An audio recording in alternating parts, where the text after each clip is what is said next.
Brad Williams, Excel Prime. 6.9, closing Excel workbooks. It's easy if you do it right.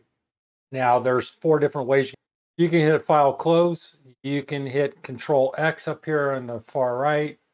You can hit Control F4, not with the period. And you can hit Control W.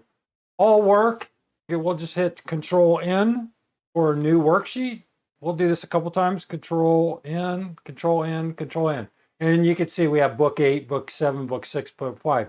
To close this, we just hit X, or we hit Control W.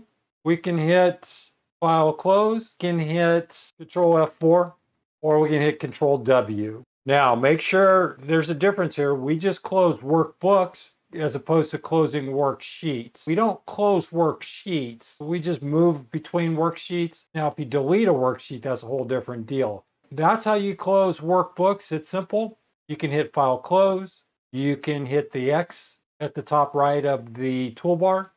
You can hit Control F4, or you can hit Control W. Brad Williams, Excel Prime. Thanks for watching.